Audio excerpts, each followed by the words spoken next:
All right, practice exam 5, problem 5. At least we'll do part A. I think we'll get both parts into this video. They shouldn't take too long. Okay, so either way, we have two vectors. They're non-zero vectors, A and B. We want to show, well, say something about when the component of the vector A projected onto B, so the scalar projection, can be equal to the scalar projection of the vector B onto the vector A. So in general, I mean, this is our situation, right? We have some vector A, some vector B, and we're doing our, projection. So this is a right angle. Here, maybe this is a bad picture, but either way, we're projecting the vector A onto B. So in this, we're projecting the vector B onto A here, and we want to know when those scalars will actually be equal to one another. Okay, but either way, I mean, we have a definition for this scalar projection, right? So the scalar projection of A onto B is just equal to the dot product of A with B divided by the length of B. So it's always whatever vector you're projecting onto, essentially turn it into a unit vector, so B divided by the length of B, and then do the dot product of that unit vector with the vector you're projecting onto it, so in this case, A.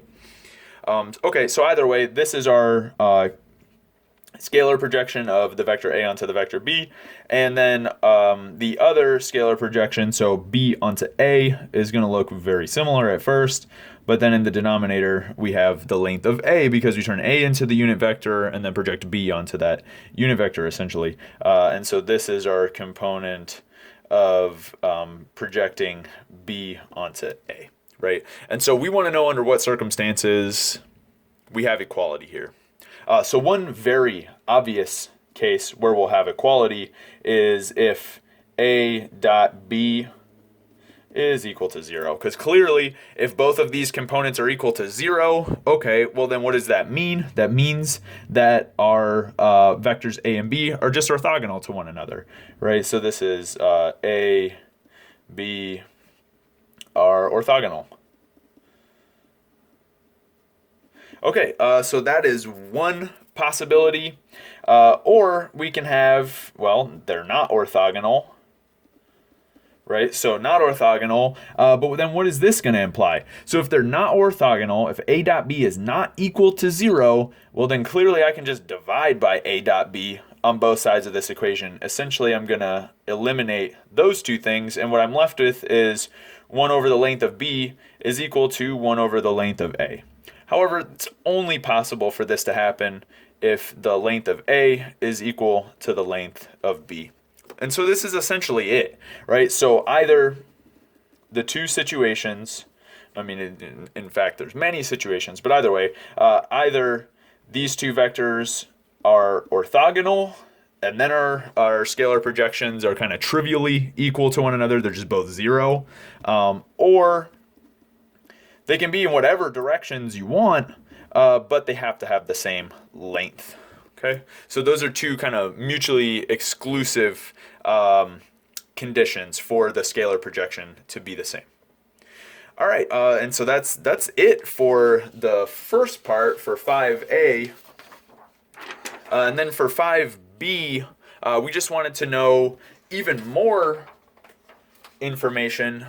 We wanted to know when the actual vector projections are equal. So under what circumstances does that happen? Okay. So, all right. So let's just go ahead and write down these definitions. Right. So the projection of A onto B. I'll write it down two ways.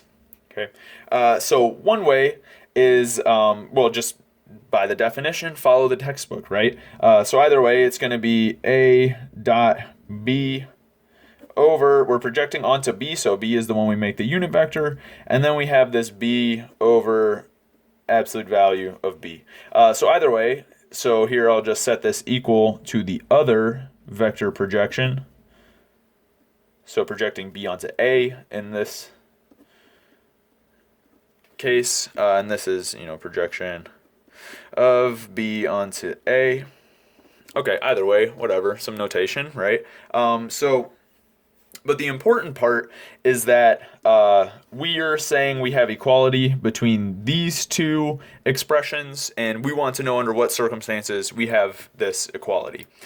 So one kind of silly case, just like the first silly case that we considered for the scalar projections, it was if this dot product is 0, well then, obviously both sides are just the 0 vector, and so we're done. We have equality trivially. So if A dot B is equal to 0, well then both of our projections are just the 0 vector.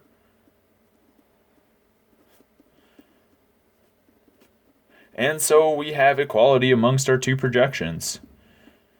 Okay, but that's not terribly satisfying. Okay, but either way, if they're orthogonal, it is a solution, right? So that's one possibility. They're orthogonal, no other restrictions. Okay, but what if they're not orthogonal? So if they're not orthogonal, well then we can just go ahead and cancel this stuff out, right? It has no relevance anymore. And so we have just on the left side, we'll be left with the vector b divided by the length of b squared. And we're saying that this is equal to a divided by the length of a squared.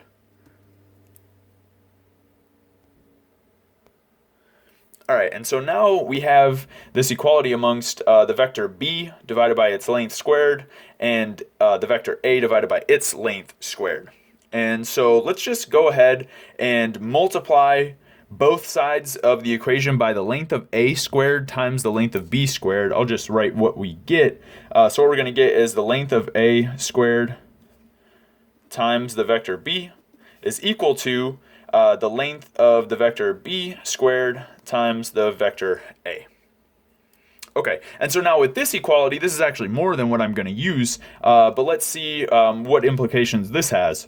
So if I were to take the length of these vectors, well, they're the same vector, right? There's equality amongst them. So the lengths are also going to be equal. So either way, I take the length of each one of these vectors, and so what do I get? I get the length of a squared times the length of b on the left side. On the right side, I get the length of b squared times the length of a.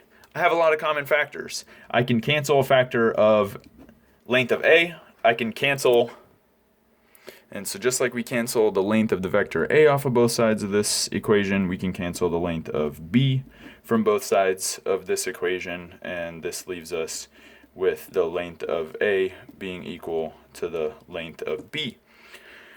And so if we have length of a equal to the length of b, well then guess what happens for this equation? Well, this will just imply exactly that the vector b is equal to the vector a. So there's only two situations where we can have equality of our vector projections. One situation is where the vectors are orthogonal to one another. The other situation is if they're not orthogonal, they have to be exactly the same vector. All right, so that concludes problem 5. We did both parts. So moving on to problem 6 now.